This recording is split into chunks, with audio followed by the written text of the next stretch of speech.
বন্ধুরা, আমি সহেলি অলৌকিক জোনের আসরে তোমাদের আরও একবার স্বাগত জানাচ্ছি। বন্ধুরা, আজ অলৌকিক জোনে ঘটনা পাঠিয়েছেন আরও একবার শান্তনু চক্রবর্তী। লিখছেন, সময়টা 2000 সাল ছুঁই। মাস্টারমশাই বাড়ির একবারে কাছাকাছি একটি বাড়িতে, সেই বাড়ির গৃহকর্তা মাঝরাতে বাইরে এসেছিলেন, হয়তো বাথরুমের প্রয়োজনে বা অন্য কোনো কারণে। হঠাৎই চোখে পড়ল মাস্টারমশাইয়ের বন্ধ দরজার দিকে, আর সাথে সাথে চমকে উঠলেন। বন্ধ করা দরজা ভেদ করে এই যে স্বয়ং মাস্টারমশাই বেরিয়ে এলেন। কিন্তু এই যে অসম্ভব। এক দৃষ্টে চেয়েছিলেন বটে, কিন্তু কয়েক সেকেন্ডের মধ্যে মাস্টারমশাই কোথায় গেলেন? নিস্তব্ধ জনহীন রাত্রে আশেপাশে থেকে আসা যেটুকু আলো, তাতে রাস্তাঘাট বাড়িঘর সব চোখে পড়লেও মাস্টারমশাইয়ের দেখা নেই। তবে কি তিনি ভুল দেখলেন? তাই হবে হয়তো, নতুবা মাস্টারমশাইকে তিনি দরজা খুলতে দেখেননি, এ ব্যাপারে তিনি নিশ্চিত। তাহলে মাস্টারমশাই বেরোবেন কিভাবে? তাছাড়া তার চোখের সামনেই বা তিনি অদৃশ্য হবেন কিভাবে? এ নিশ্চয়ই চোখের ভুল। কিন্তু এতটা ভুল কিভাবে হবে? নিজের চোখেই তো সব দেখলেন। বিষয়টা নিয়ে গভীরভাবে ভাবতে ভাবতে ঘরে ঢুকে গেলেন, কিন্তু কোনো কুল কিনারা পেলেন না। ঘটনাটা বলছিলেন আমারই এক বিশেষ পরিচিত, যিনি এই সময় বারাসাত গভর্নমেন্ট স্কুলে পড়তেন, কিন্তু তিনি ক্লাস 9-এ পড়ছেন। সেই সময় স্কুলের বায়োলজির টিচার ছিলেন দেবীরঞ্জন চ্যাটার্জি। বারাসাত গভর্নমেন্ট স্কুলের কথা বলছি। আশেপাশে অনেকটা এলাকার মধ্যে খ্যাতির চূড়ায় ছিল। বাবা মায়েরা ওই স্কুলে নিজেদের ছেলেকে পড়ানোর জন্য স্বপ্ন দেখত, যদিও স্বপ্নভঙ্গের বেদনার সাক্ষী হতে হতো অনেককেই, কেননা সেখানে চান্স পাওয়া এত সহজ ছিল না। কিন্তু দেবীরঞ্জন বাবুর খ্যাতি স্কুলের খ্যাতিকেও ছাপিয়ে গেছিল। তাকে চিনত না এমন কেউ বারাসাতে ছিল কিনা সন্দেহ। সেই সঙ্গে শ্রদ্ধার সাথে তাকে স্মরণ করা হতো, কেননা তিনি ছিলেন বাস্তবিক শ্রদ্ধা ও সম্মানের যোগ্য। শিক্ষকরা মানুষের জীবন গড়ার কারিগর, কেউ কেউ বলে তারা মানুষ গড়ার কারিগর। তারা জীবন্ত বিগ্রহ তৈরি করেন, কিন্তু শিক্ষকরা যে মানুষ ধ্বংসেরও কারিগর হতে পারে, সেটা অবশ্যই ঘটনা না শুনলে জানতে পারতাম না। সেই শিক্ষকরা অবশ্যই স্কুলেই পড়াতো। কোট অ্যান্ড কোট লিখেছে, ঘৃণায় পড়াতেন শব্দটা ইচ্ছাকৃতই ব্যবহার করলাম না। ঘটনার যিনি বক্তা, তিনি দেবীরঞ্জন বাবুকে খুব কাছ থেকে দেখেছেন। তিনি যে স্কুলে তার ক্লাস অ্যাটেন্ড করতেন তাই না, তিনি ওনার কাছে প্রাইভেটও পড়তে যেতেন। শান্ত স্বভাব ও মেধাবী হওয়ার জন্যই মাস্টারমশাই ওকে খুব ভালোবাসতেন। তাই মাস্টারমশাই অন্দরমহলে ওনারই একমাত্র অবাধ যাতায়াত ছিল। মাস্টারমশাইয়ের স্ত্রী, উনি যাকে জেঠিমা বলতেন, তিনি ওকে আলাদা চোখে দেখতেন। যেমন তার রূপ, তেমনই মিষ্টি ব্যবহার। তাদের মেয়ের তখন বিয়ে হয়ে গেছে, সংসারে ঝুট ঝামেলা নেই। দেবীবাবু অবসর নিতে খুব বেশি দিন বাকি নেই, কিন্তু ওনার তো একই ধান গান, ছাত্র আর ছাত্র।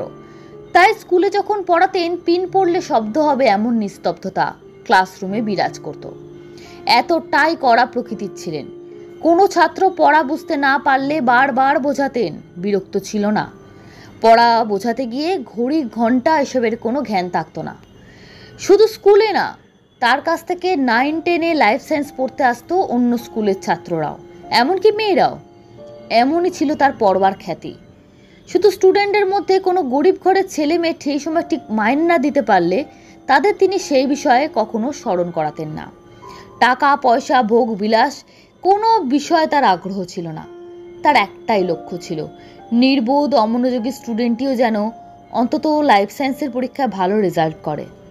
ঘটনাটা বক্তা যে বলছেন, তার কাছে তিনি প্রাইভেট পড়তেন, লাইফ সায়েন্সের লেটার পেয়েছিলেন।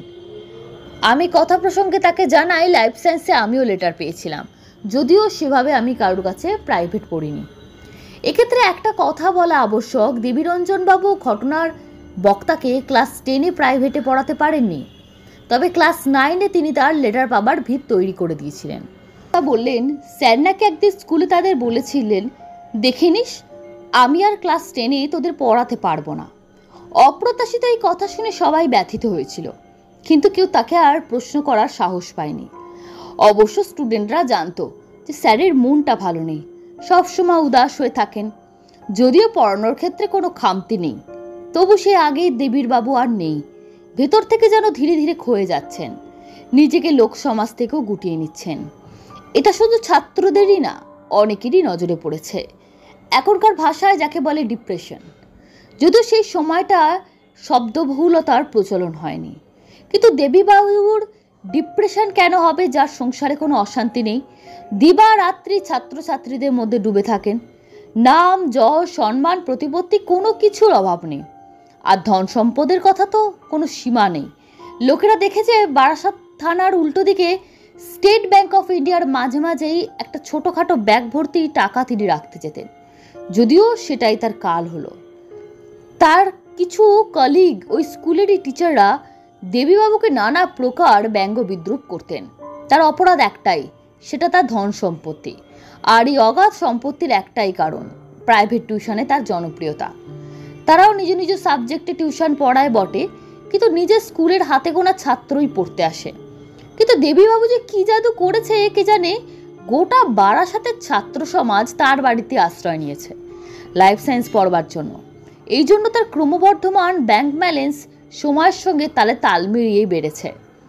অবশ্য প্রথম থেকেই নিরীহ, শান্তপ্রিয়, ছাত্রদরদী মানুষটি তার বন্ধুস্থানীয় শিক্ষকদের কাছ থেকে অকারণে পাওয়া ওইসব অসম্মানের কোনোদিন প্রতিবাদ করেনি। সেটা তার স্বভাব বিরুদ্ধ ছিল। তাছাড়া তিনি নিজে টিচার হয়ে অন্য টিচারদের সঙ্গে ঝগড়া বা কথা কাটাকাটি করবেন, সেটাও সমীচীন না। এই কথা ছাত্রদের মাঝে জানাজানি হলো প্রত্যেকের মান সম্মান নষ্ট হবে। ছাত্রদের মধ্যে শিক্ষকদের সম্পর্কে ভুল বার্তা পৌঁছবে, যা তাদের পড়াশুনোকেই নষ্ট করবে।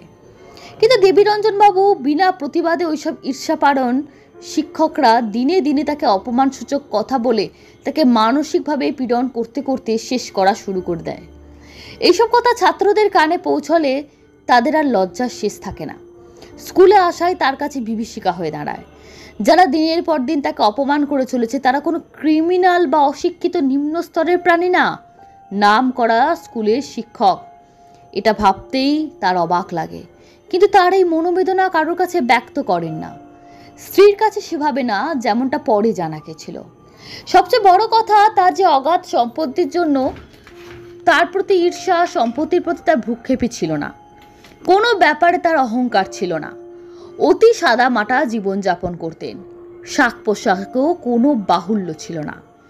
কিন্তু সম্মান জিনিসটা তার কাছে বড্ড প্রিয় ছিল। সম্মানিত ব্যক্তির অপমান মৃত্যুর শামিল। তাই তিনি দিনে দিনে মৃত্যুবৎসল জীবনকে বেছে নিয়েছিলেন। স্কুলে গিয়ে নিত্যদিনের অপমান হজম করে সেই সব ছাত্রদের মাঝে গিয়ে তাদের পড়ানো যারা নিত্য তার অপমানের সাক্ষী। এই দুয়ের মেলবন্ধনে তিনি অসমর্থ হয়ে পড়েছিলেন, নিজের মধ্যে গুমড়ে মরছিলেন। এমন সময় আমাদের ঘটনার বক্তা তখনকার সেই ছাত্র দেবীরঞ্জনবাবুকে একদিন বারাসাতের রেল লাইনের একবারে ধার ঘেঁষে ইতস্তত ঘোরাঘুরি করতে দেখেন। কেমন একটা আনমনা, গভীর, বিষণ্ণ, নিষ্প্রভ চোখের দৃষ্টি। ছাত্র জানতেন যে স্যারের মন আজকাল ভালো নেই, কিন্তু তাকে রেল লাইনের ধারে বিপজ্জনক অবস্থায় দেখা তার কাছে অপ্রত্যাশিত ছিল। কেননা তার মধ্যে স্যারের ওইসব এলাকায় ঘোরাঘুরি করার প্রশ্নই আসে না। বিশেষত তিনি যে স্তরের ব্যক্তি, অবশ্যই এই ঘটনার কয়েকদিন পরেই ছাত্ররা বুঝতে পারে কেন স্যার রেল লাইনের ধারে ঘোরাঘুরি করছিলেন। যখন তিনি জানতে পারেন যে দেবীরঞ্জনবাবু গলায় দড়ি দিয়ে আত্মহত্যা করেছেন, সেদিন তার স্ত্রী বাড়ি ছিল না। নিজের বাপের বাড়ি কিংবা মেয়ের শ্বশুর বাড়ি কোথাও একটা গেছিলেন। পরদিন ফেরার কথা ছিল, কিন্তু বাড়ি ফিরে দেখেন দরজা ভেজানো। অবাক হয়ে দরজা খুলে ভেতরে গিয়ে যা দেখেন অবাক হয়ে যান। ঘর ভর্তি নানা জিনিস পরিপাটি সাজানো।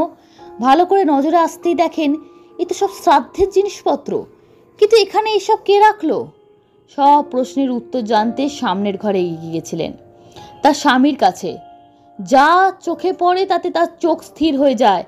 তার চিৎকারে পাড়ার লোকেরা এসে হাজির হয়, যার মধ্যে সেই ব্যক্তিটিও ছিলেন যিনি গত রাতে বাইরে এসেছিলেন। তিনি একবার বুঝলেন যে গত রাত্রে তিনি যা দেখেছিলেন তা সব সত্যি। তবে শুধু তিনি শ্রাদ্ধ শান্তি মিটে যাবার অনেক দিন পরেও দেবীরঞ্জন বাবুর বাড়িতে একটা ছায়ামূর্তিকে চট করে সরে যেতে অনেকেই দেখেছেন, প্রায়শই গভীর রাতে। ঘটনাটি শুনে আমি মর্মাহত হলাম। ঘটনার বক্তাকে বললাম, দেবীরঞ্জনবাবু কয়েকটা বদমাস টিচারের ভয় এভাবে জীবন থেকে পালিয়ে গেলেন? সুইসাইড নোটও লিখলেন না। কারা তার মতো মহান ব্যক্তিকে আত্মহত্যায় প্ররোচিত করেছে কেউ জানতেও পারল না। এই জন্য বলছিলাম শৈলীদি যে টিচাররা শুধু মানুষ করারও না, মানুষ ধ্বংসেরও কারিগর বটে। তোমার সঙ্গে একদম সহমত আমি শান্তনু। ঘটনাটি অত্যন্ত নিন্দনীয়, ধিক্কারজনক। টিচার হয়ে অন্য একজন টিচারের সম্পত্তি প্রতিপত্তি দেখে হিংসা হয়তো মানুষের স্বাভাবিক একটা নেচারের মধ্যে পড়ে, কিন্তু তা অতিরিক্ত হয়ে গেলে সেটা তার বা অপর পক্ষের লোক কারোর জন্যই ভালো না। তবে যতটুকু আমি বুঝলাম, স্যার বেঁচে থাকতে কি শ্রাদ্ধের জোগাড় করেছিলেন, নাকি তার অশরীরী দেহই শ্রাদ্ধের জোগাড় করেছিল? এটা একটা প্রশ্ন রয়ে গেল। তবে স্যারের আত্মাকে এরপরেও বহুবার ঘুরতে দেখা গেছে, এখনো হয়তো দেখা যায়। বারাসাতের অনেকেই ঘটনা জানেন। সব থেকে বড় কথা, শান্তনুকে আমি ক্রেডিট দেব। ন্যাচারালি কোনো বড় ব্যক্তি বা কোনো একটা বিখ্যাত জায়গা, যে জায়গার নাম অনেকেই জানে, সেসব ক্ষেত্রে মানুষেরা নাম গোপন করে থাকেন ব্যক্তির। শান্তনু খোলা মেলাভাবে নাম বলেছেন, ঘটনা বলেছেন। যদি ওই সব এলাকার ধারে কাছে বা একটু দূরে কেউ থাকেন, ইচ্ছা যদি কারোর হয় সত্যি কিমিতে, তিনি খবর নিতে পারেন। এতটাই ট্রান্সপারেন্সি রেখেছে Shantanu. Thank you so much Shantanu, এইভাবে নির্ভেজাল সত্যি ঘটনা আমাদের কাছে তুলে দেওয়ার জন্য। আজকে দ্বিতীয় ঘটনায় যাব, তার আগে তোমাদের একটা অসংখ্য ধন্যবাদ দেব। আগের দিনের ঘটনাটা আমি যখন আমি পড়ছিলাম তখনও মনে হয়েছে যে এই ঘটনাটা শুনে লোকেরা কিভাবে রিয়্যাক্ট করবে, যে একটা মেয়ে জীবন্ত অবস্থায় আর একটা মেয়েকে এরকম দেখতে পাচ্ছে, এরকম হয় নাকি, এই ধরনের কমেন্ট আমি আশা করেছিলাম। কিন্তু সত্যি তোমাদেরকে থ্যাংক ইউ বলে ছোট করব না আমি। এরকম কমেন্ট আজও অবধি, বুধবার থেকে আজ শনিবার হতে যাচ্ছে, এখনও অবধি আমার কাছে এসে পৌঁছায়নি। তার জন্য তোমাদের অনেক অনেক ধন্যবাদ। তোমরা কিন্তু এভাবেই সঙ্গে থেকো। আমাকে নতুন নতুন যে ঘটনাগুলো তোমাদের কাছে বলতে আমার আর চিন্তা হবে না, আমার ভয় লাগবে না যে ওরা কিভাবে রিয়্যাক্ট করবে। আমি নির্ভয় তোমাদের কাছে নিয়ে আসতে পারবো। থ্যাংক ইউ সো মাচ এইটুকু কনফিডেন্স আমাকে দেওয়ার জন্য। যখন আমি ঘটনা চুজ করি বন্ধুরা, সবসময় হয়তো সম্ভব হয় না, কিন্তু কিছু কিছু সময় চেষ্টা করি একটা ঘটনার সঙ্গে তাল মিল আছে এরকম আরও একটি ঘটনা চুজ করার। আজকের এই ঘটনাটি খুব বেদনাদায়ক। এই ঘটনাটা আমাদের হাওড়ার ঘটনা। বিখ্যাত এক কালী মন্দির হাওড়ায়, সেই মন্দিরের ঘটনা, মন্দিরকে কেন্দ্র করে ঘটনা। মন্দিরে যাদের বাড়িতে মা দেখা দিয়েছিলেন, যারা মাকে প্রতিষ্ঠা করেছেন, যদিও অনেক শরিক ছিল, আজও আছে, কিন্তু যখন কোনো একটা মন্দির বিখ্যাত হয় আমরা জানি প্রচুর টাকা পয়সা ধন রত্ন মন্দিরে আসে। মানুষেরা মানসিক করে, তাদের সেই মানসিক সম্পূর্ণ হলে বা সফল হলে তারা মাকে নিজেদের ইচ্ছা মতো গয়না, শাড়ি ইত্যাদি দিয়ে পুজো দেন, অর্ঘ্য দেন। এছাড়াও মন্দির কর্তৃপক্ষকে মন্দিরের জন্য অনুদানও দেন। দেখবেন সব মন্দিরে নামের ফলক লেখা থাকে যে এত টাকা ইনি দিয়েছেন এনার স্মৃতির উদ্দেশ্যে। তো এরকম টাকা মন্দির কর্তৃপক্ষের কাছে কিন্তু আসতেই থাকে। ঘটনাটি যে পরিবার থেকে এসেছে, যারা আমাকে বিশেষভাবে পাঠিয়েছেন, ঘটনাটা আমি আগেও জানতাম, কিন্তু কোনোদিন আমি বলিনি, কেন ডিটেলে জানতাম না। তবে যিনি পাঠিয়েছেন তিনি যেহেতু বলছেন এটা আমাদের পারিবারিক ব্যাপার, নাম নেবেন না, এই যে বললাম অনেকে নাম নিতে বারণ করে দেন, তো আমি সেই মন্দিরের নাম বা সেই ব্যক্তির নাম সম্পূর্ণ গোপন করেই ঘটনাটা বলছি। যে বাড়িতে মা দেখা দিয়েছিলেন, তবে আজ থেকে বহু বছর আগে দেখা দিয়েছিলেন, ব্রিটিশ আমলের সময়, সেই বাড়ির যিনি গৃহকর্তা ছিলেন সেই সময়, এরা রায়চৌধুরী বাড়ি, টাইটেলটা বলে দিলাম, পেতেন। মাকে কেমনভাবে দেখতেন, তিনি খুব সাধারণ দরিদ্র ব্রাহ্মণ ছিলেন। তার 2 পুত্র 2 কন্যাকে নিয়ে খুব আর্থিক অনটনের মধ্যে কাজ করতেন। একজন গোমস্তার কাছে কাজ করতেন আর বাকি সময়টা দেবীর উপাসনায় কাটাতেন। তো উনি যখন দেবীর আরাধনা করতেন বা নিত্য কাজ করতেন, মাকে পাশাপাশি ঘুরতে দেখতেন। তো তিনি যখন বলতেন মা আমার কাছে থাকেন, লোকেরা তাকে পাগল বলতো, খ্যাপা বলতো, কেউ বিশ্বাস করতো না তাকে।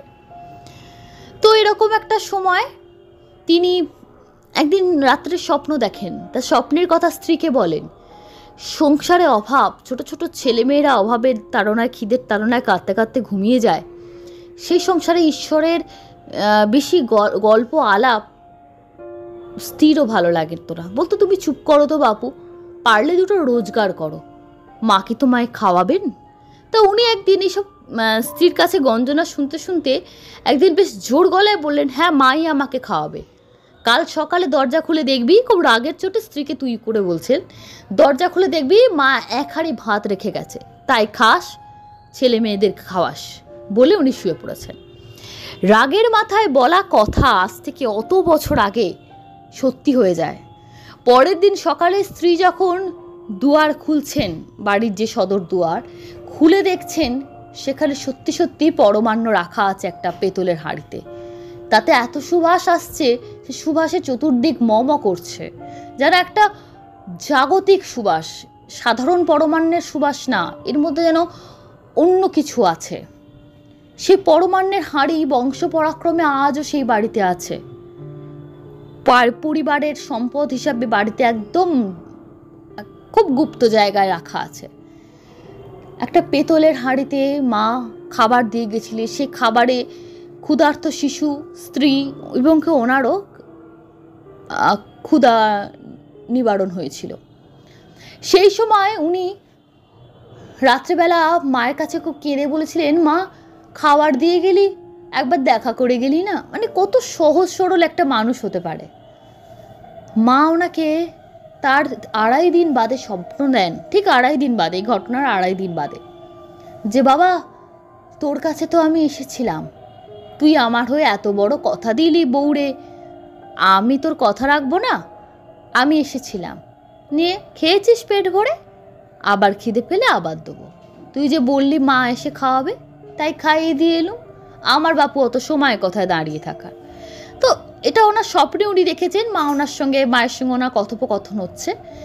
তারপর আরও 2.5 দিন বাদে মা আবার স্বপ্ন দেন। উনি তো স্বপ্ন দেখার পর সবাইকে বলেছিলেন, সবাইকে মানে স্ত্রীকে, বাইরের কাউকে বলেননি।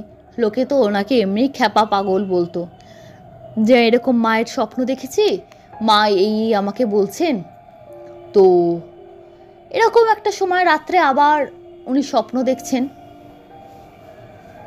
মা বলছেন আমি আমার একজোড়া মল রেখে দিয়ে গেলাম, তুই এই মল নিয়ে বাপু আমার মন্দির তৈরি করিস। বলে মা মন্দির তৈরি করা পয়সা কোথায়, খেতে পাই না। বলে যা আছে চাল চুলো গুছিয়ে তৈরি করিস। তো সত্যি মায়ের অশেষ আশীর্বাদে একটা ছেঁচা বেড়া দিয়ে ঘর করে মন্দিরটি নাকি তখনকার দিনে প্রতিষ্ঠা হয়েছিল। মায়ের মূর্তিটাও তার হাতে গড়া, তার নিজের হাতে গড়া। তিনি খুব বড় শিল্পী ছিলেন, কোনো জায়গা থেকে মূর্তি উঠে এসছে তা না, মায়ের মলটা পাওয়া গেছিল। রাত্রিবেলা দরজা খুলে সেই, মানে যে মল স্বপ্নে দেখেছিলেন, দরজা খুলে সেই মলই উনি দেখেছেন। তো মন্দিরটা বানিয়েছিলেন। তারপরে সময় লোকেরা আস্তে আস্তে আসতে শুরু করে, মন্দিরে উন্নয়নে দেয়। এই সময়ের অন্তরালে সে মন্দির এখন বিশাল ব্যাপার, কিন্তু মন্দিরের সৃষ্টির ইতিহাস এটাই ছিল। পেছনে গেলাম বিষয়টা বোঝাবার জন্য। তারপর অনেকগুলো জেনারেশন কেটে গেছে, আজ তাদের মতন আর্থিক অবস্থা বোধহয় খুব কম লোকেরই আছে ওই এলাকায়, কেন স্বাভাবিক, মন্দিরের ট্রাস্টের টাকা। কিন্তু এই নিয়ে শরিকদের মধ্যে বিবাদ খুব ছিল। শরিকদের বিবাদে ওই বড় জনদের যে বড় ছেলে এবং একদম ছোট জনদের যে বড় ছেলে, কারণ অনেক বড় পরিবার, উনি এভাবে লিখেছেন, তাদের এই দুটো মাঝখানে সবাই মোটামুটি ঠিকঠাক, এই দুটো ফ্যামিলির মধ্যে মারাত্মক, মানে একই ফ্যামিলির দুটো অংশ, মানে দূরত্ব বাড়তে বাড়তে যেন আলাদা বাড়ি লাগে, খুব ঝামেলা চলতো। তোমরা বেশি টাকা নিয়ে নাও, তোমরা বেশি পাও, আমরা বেশি পাই না, আমরা বেশি মন্দিরে করি, পরিশ্রম করি, সব কিছু করি। এই করতে করতে ছোট সম্প্রদায়ের যে ছেলেটি, মানে ছোট জনদের ঘরে, মানে ফ্যামিলিতেও বড় হতে হতে হতে হতে ভাগ হতে হতে অনেক দূর ছড়িয়ে গেছে। তো সেভাবে উনি বোঝাবার জন্য বলেছেন। তাই ছেলেটি বড়জনদের যে ছেলে তাকে খুব খোঁটা দিত, আর সে ছিল তার সেই পূর্বপুরুষের মতো খুব শান্তশিষ্ট। সে এই দুঃখটা সহ্য করতে পারেনি। মায়ের সেবায়িত, মায়ের কাজ করে, মায়ের ধ্যান জ্ঞান যাদের, এত কিছু জানা সত্ত্বেও তিনি আত্মহত্যা করেছিলেন, ফলিডল খেয়েছিলেন। ফলিডল খাবার পর উনি মারা যান, স্বাভাবিক। কিন্তু বাড়ির সবাই সেটাকে দেখে না যে তাকে এরকমভাবে, মানে আজকের দিনে যেটা সোশ্যাল মিডিয়া বলে ট্রোলিং, ওইরকম করা হতো। তার একটু মেয়েলি বড়জনের ছেলেদের মধ্যে একটু মেয়েলি ভাব ছিল। তো ওই দুঃসম্পর্কের ওই পরিবারটি সবসময় তাদের ওরকম করতো, সেটা কেউ দেখলো না। সবাই তাকে, মৃত ব্যক্তিকে নিয়ে সমালোচনা শুরু করে দিল যে মায়ের কাজ করে এত বড় পাপ করলো, লাস্টে আত্মহত্যা, এ তো মহাপাপ। এত পুজো করে, এত ভালো মানুষের স্বাভাবিক জিনিসটা জানে না যে আত্মহত্যা মহাপাপ। কিন্তু সে যে কোন পরিস্থিতিতে এই সিদ্ধান্ত নিয়েছে সেটা কিন্তু কেউ ভেবে দেখলো না। তার সমালোচনা চললো, তার এরকম অকস্মাৎ মৃত্যুতে পরিবারের খুব অপমান হলো। তার পরিবারের কাছ থেকে 3 মাস তাদের যে পালা ছিল সেটা হাত থেকে চলে গেল। তার মধ্যে প্রচুর ষড়যন্ত্রের খেলা চলল। ষড়যন্ত্রের খেলাতে সেই যে ছেলেটি মারা গেলেন, তার স্ত্রী, তার ছেলে, তারাও খুব অসহায় হয়ে পড়লেন। কিন্তু ছোট সম্প্রদায়ের যে ছেলেটি, এখানে সম্প্রদায় কথাটা আমি বলছি, উনি লিখেছেন, উল্লেখ করেছেন, তাই তিনি কি করলেন, তিনি এবার তার স্ত্রীকে উত্ত্যক্ত করা শুরু করলেন। উত্ত্যক্ত কিরকম? অন্যায় উত্ত্যক্ত, মানে আপনি আমার সঙ্গে থাকুন, খারাপ সেন্সে বলছে, আমি এটাকে ডিটেলে আর যেতে চাইছি না। নানা রকম কুপ্রস্তাব তাকে দিতে লাগলো। কিন্তু মা যে বাড়িতে আজ থেকে বহু 100 বছর হোক, 200 বছর আগে হোক, বাড়ির সামনে হাঁড়ি রেখে গেছেন ক্ষীরের জন্য, মল রেখে গেছেন, তো সেই বাড়িতে তো মায়ের আশীর্বাদ আছে, সেই মায়ের বাড়ির প্রতি তো মায়ের দৃষ্টি আছেই। এত পাপ তো মাও সহ্য করেন না। একে তো তার স্বামীকে তুমি মানসিক যন্ত্রণা দিয়ে দিয়ে সে দুর্বল মনের বলে তাকে মেরেই ফেললে, তারপরে তার স্ত্রীর প্রতি দুর্ব্যবহার করছো। বাড়ির প্রত্যেকটি লোক যেহেতু তাদের প্রতি অসন্তুষ্ট ছিল, কারণ তাদের জন্য তাদের মান সম্মান নষ্ট হয়েছে। এবার এই মেয়েটি বা বউটি যাই বলুন, সে যদি বলতে যে আমাকে এই হচ্ছে, তার এমন পজিশনে দাঁড়িয়ে গেছিলো তার কথা কেউ বিশ্বাস করতো না, ভাবতো যে ও এইসব বলে তোমরা এবার সিম্প্যাথি নেওয়ার চেষ্টা করছো। শ্বশুরবাড়ির ব্যাপার, অত বড় বংশ, এই ধরনের ছোট কথা সে কি করে আর 5 জনকে বলবে? কেন আমাদের সমাজে আজও একটা মেয়েরই দোষ হয়। খুব মানসিক অশান্তিতে সেও ভাবছে যে আমাকে আমার স্বামীর পথই বেছে নিতে হবে, কিন্তু ছেলেটার মুখ চাকিয়ে কিছু করতে পারছে না যে এই তো অনাথ হয়ে যাবে। আমার স্বামী মারা গেছেন, জানছে আমাকেও সে শেষ করার চেষ্টা করছে, এবার আমার ছেলের ওপর কোপ পড়ছে, ছেলেটা শেষ হয়ে যাবে, কোন অনাথ আশ্রমে গিয়ে ওর জায়গা হবে ভগবানই জানে। কেন আজকের যুগে কেউ কারোর দায়িত্ব নেবে না।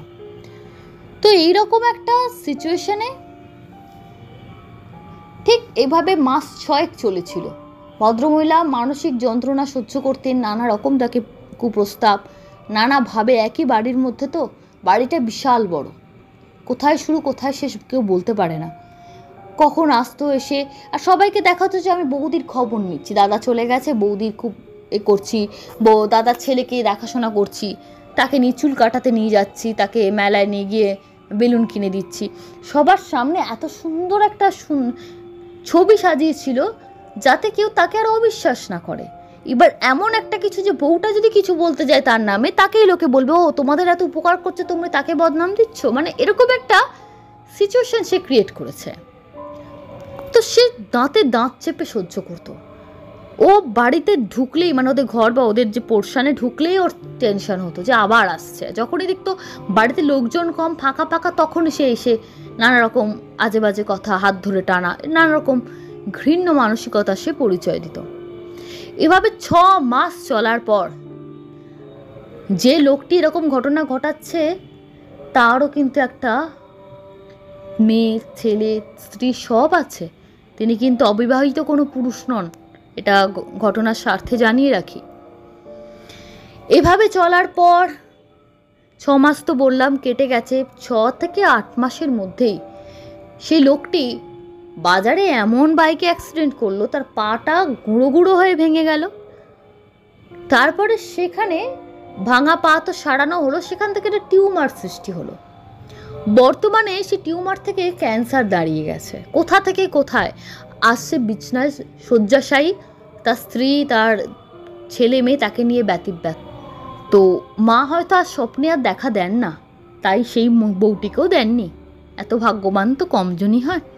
কিন্তু মা না থেকেও না দেখা দিয়েও আজকের দিনেও মা প্রোটেস্ট করেছেন মায়ের মতন করে, শাস্তি তাকে দিয়েছেন। দুজনের শাস্তি, একজনকে তুমি তিলে তিলে শেষ করলে, আর দ্বিতীয়জনকে তুমি চেষ্টা করলে একেও তিলে তিলে শেষ করবে, এও এরকম একটা ঘটনা ঘটা।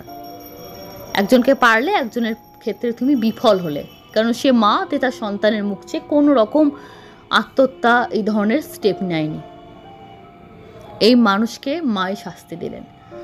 তো আজকে দ্বিতীয় ঘটনা প্রথম ঘটনাটার মধ্যে একটাই মিল, মৃত্যুর কথা বলবো না, সম্পত্তি, টাকা, ক্ষমতার লোভ, এগুলো মানুষকে কত নিচে নামাতে পারে। সুতরাং বোঝা যায় যে এই পরিবারটি, যার স্বামী মারা গেছে, তিনি আর তার বাচ্চাটি শেষ হলে হয়তো তাদের কোনো আর্থিক উপকার হতো, না হলে তাদের পেছনে পড়ে থাকবে কেন? তো সেভাবেই হয়তো ওদের সিস্টেম করা আছে, শাস্তি মা দিয়েছেন। ঘটনাটা শেষটাতে আমার মনটা খুব ভালো লেগেছে, প্রথমটা খুব খারাপ লাগছিল। এ কি, মা যে বাড়িতে দেখা দিয়েছিল সে বাড়িতে এত অন্যায় হচ্ছে, মা কিছু করতে পারছেন না? মা করেছেন। তো উনিও যদি মায়ের উপর ভরসা রেখে একটু বিশ্বাস করে মৃত্যুর পথ বেছে না নিতেন, মা হয়তো ওনারও সহায় হতেন। যে সহ্য করেছে, মা তাকে রাস্তা দেখিয়ে দিয়েছে, এটাই হলো কথা। তো দিনের শেষে যত খারাপ পরিস্থিতি হোক, এটুকুই বলে যাব বন্ধুরা, কোনোদিন কোনো খারাপ বা চরম সিদ্ধান্ত আমাদের কারোর নেওয়া উচিত না। জীবন একটাই ঈশ্বরের দান, সেটাকে শেষ করার অধিকার আমাদের কারোর নেই, বা কাউকে প্ররোচিত করার অধিকারও আমাদের নেই। Thank you so much. এরপর সরাসরি চলে যাচ্ছি, আজকে তো যেতেই হবে কমেন্ট বক্স সেকশানে। আগের দিনে তোমাদের কমেন্টে সত্যি আমি অভিভূত। আবারও বলবো, এত সুন্দর করে তোমরা ঘটনাটাকে অ্যাকসেপ্ট করেছো, যেখানে আমি ভেবেছিলাম তোমরা হয়তো অ্যাকসেপ্ট করবে না। লিখেছেন সুজানা মুখার্জি, দারুণ ঘটনা, ফার্স্ট টাইম এত সুন্দর লাগলো এরকম একটা ঘটনা, কোনোদিন শুনিনি, মন ভালো হয়ে গেল, অসাধারণ। Thank you. জয়তী দাস লিখেছেন অসাধারণ ঘটনা, আমিও স্পেল বাউন্ড হয়ে গেলাম। Thank you so much. Om Prakash Biswas লিখেছেন ইউ অল আর হিন্দু, ধর্ম খুব ইম্পর্টেন্ট জিনিস। আচ্ছা। সৌমেন্দু রায়চৌধুরী আবির দাস লিখেছেন জীবনে খুব কম মুহূর্ত আসে যখন কিছু শুনে বা দেখে বুঝে শুধু শূন্যতায় অনুভব করি, পরম শূন্যতা, যা ঈশ্বর, যেখানে চলে না কোনো মতামত, একটা দীর্ঘশ্বাস আর কিছুটা আপন ভোলা, শূন্য হয়ে থাকা, ঈশ্বর বাদে সবই অবস্তু। Thank you so much. কি সুন্দর সুন্দর কমেন্ট। শ্বেতা দত্তা লিখেছেন অসাধারণ, খুব ভালো লাগলো। শ্রাবন্তী ভট্টাচার্য লিখেছেন অসাধারণ, পৃথিবীতে সবই সম্ভব আমি মানি, মন্ত্রমুগ্ধের মতো শুনলাম, প্রচণ্ড পজিটিভ একটা ঘটনা। সুদামা লিখেছেন ঘটনাটা পুরস্কার পাওয়ার যোগ্য, খুব সুন্দর লাগলো। Thank you so much. তোমাদের এই কথাতেই আমি পুরস্কার পেয়ে গেলাম। অনন্ত হালদার খুব সুন্দর একটা ঘটনা। পূজা সিং দিদিভাই ঘটনাটা জাস্ট দুর্দান্ত। দোলন মুখার্জি, আচ্ছা এনার ভালো লাগেনি, বলেছেন ভাটের গল্প। আচ্ছা থ্যাংক ইউ সো মাচ। তাই সই। Ratna Purkayastha, either near death experience due to some reason of lucid dream, অনেক ইনসিডেন্ট আছে এই ওয়ার্ল্ডে। এটা উনি বরানগর মেট্রো স্টেশনে ঘটনায় কমেন্ট করেছেন। স্পেস চ্যানেল লিখেছেন থ্যাংক ইউ। SSCRBT রাইডার লিখেছেন very nice video, thank you so much. Maitri Chakraborty, দারুণ, একদম স্বপ্ন মনে হচ্ছিল। অর্চনা লিখেছেন খুব ভালো লাগলো। তনিমা মণ্ডল, ডায়মন্ড হারবারে আমার বাড়ি, ঘটনাটা খুব ভালো লাগলো। অর্ণব গুপ্ত, খুব সুন্দর ঘটনা। লিলি, আশ্চর্য রকম মারাত্মক ঘটনা। অমিত ভট্টাচার্য লিখেছেন নাইস সহেলি। শিল্পা রয় লিখেছেন থ্যাংক ইউ দিদি। বর্ণালী দাস লিখেছেন এত ভালো লাগলো সহেলি, মনটা ভরে গেল। নন্দিনী কমেন্ট করেছে this incident is very lovely of co-wives and not their rival wives. stimulously love story of two entities of different planet. Thank you so much Arghya Chatterjee. 3 মাস হলো তোমার স্টোরি শুনছি, বাট আজকেরটা just spell bound. Thank you so much. আপনাদের প্রত্যেককে অসংখ্য ধন্যবাদ। আপনারা সাহস দিয়েছেন, ভালোবাসা দিয়েছেন, তাই সম্ভব হয়েছে। এভাবেই সঙ্গে থাকুন।